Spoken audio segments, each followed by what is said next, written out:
হ্যাঁ করেছি। তুমি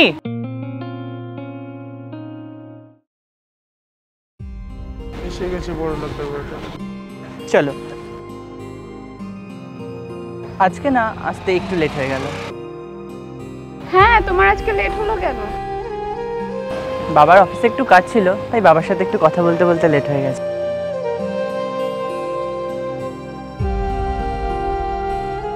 চল না, এমনি তো লেট হয়ে গেছে, এমনি চল।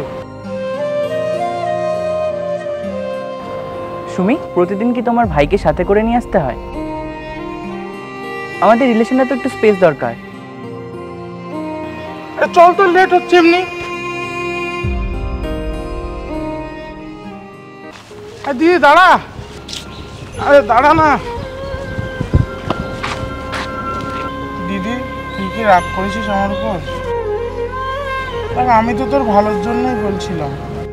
তুই তো জানিস বল, ওরা কত বড় লোক আর আমরা কত গরিব।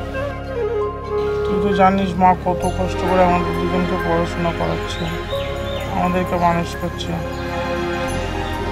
আর ওদের সঙ্গে আমাদের যায় না। বড়লোক তো কি হয়েছে, ও তো খুব ভালো ছেলে, ওর কোনো অহংকার নেই, আর ও আমাকে অনেক ভালোবাসে। দেখ তুই কি করবি। এসব কথা ছাড়, চল বাড়ি যাই।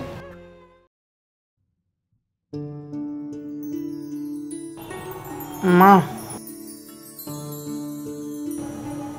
দিদি না একটা ছেলেকে ভালোবাসে,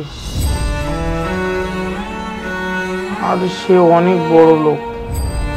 বলো, আমরা তো অনেক গরিব, আমাদের সঙ্গে ওদের কি যায়? ওকে এত বোঝাচ্ছি তাও বোঝে না। তুমি একটু বোঝাও না। দেখ মা, তুই ওর সঙ্গে কথা বলিস না। ও তো বলছে ওরা খুব বড় লোক আর আমরা কত গরিব। মারে, আমরা তো অনেক গরিব। তোর যদি ওর সঙ্গে বিয়ে হয় তো আমরা তো কিছু দিতে পারবো না, আর ওরা তোকে সম্মানও করবে না। তাছাড়া আমাদের মতন গরিবদের ওরা সম্মানও দেবে না। আর তোর কি মনে হয় ও তোকে কোনোদিন বিয়ে করবে? কিন্তু মা, ছেলেটা আমাকে সত্যিই ভালোবাসে।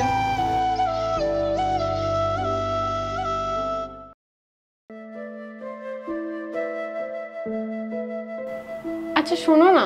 বলো। আজ সন্ধ্যাবেলা একটু তাড়াতাড়ি এসো। কি জন্য? আমি আর তুমি একটু ঘুরতে বেরোবো। ঘুরতে বেরোবো? তুমি পাগল হয়ে গেছো নাকি? বাপির অফিসে ইম্পর্টেন্ট মিটিং আছে, আমাকে সেখানে বেরোতে হবে। বিয়ের পর থেকে না তুমি একদম চেঞ্জ হয়ে গেছো। দেখো সুমি, এসব ফালতু কথা বলো না। ইম্পর্টেন্ট মিটিংটা আছে, আমার মিটিংয়ে যেতে হবে। তোমার এই সমস্ত কথা শোনার জন্য আমাকে তো বাড়িতে বাবা বসিয়ে রাখবে না। আমি আসছি, তুমি নিজের কাজগুলো গুছিয়ে নাও। আর তোমার যদি মনে হয় তুমি বাইরে বেরোবে, তুমি যেতে পারো, আমার এতে কোনো প্রবলেম নেই।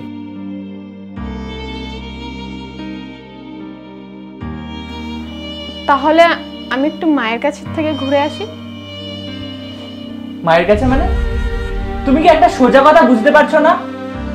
চুপচাপ ঘরের মধ্যে থাকো আর ঘরের কাজগুলো সামলাও। আর একটা কথা বলে রাখি সুমি, আমি বেরোনোর সময় কি তোমার সবকিছু মনে পড়ে? থাকো তুমি তোমার মতো, আমি আসছি। সাবধানে যেও।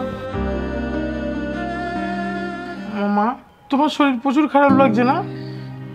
আমি কি দিদিকে গিয়ে ডেকে নিয়ে আসবো? তুমি চিন্তা করো না, আমি এক্ষুনি গিয়ে দিদিকে ডেকে নিয়ে আসছি।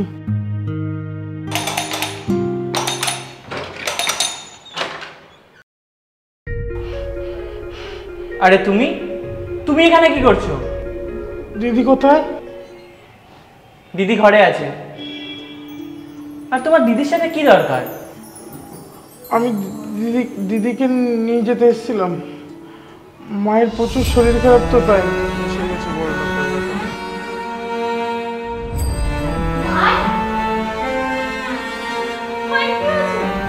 সুমি, তোমাকে কি আমি দেখেছি?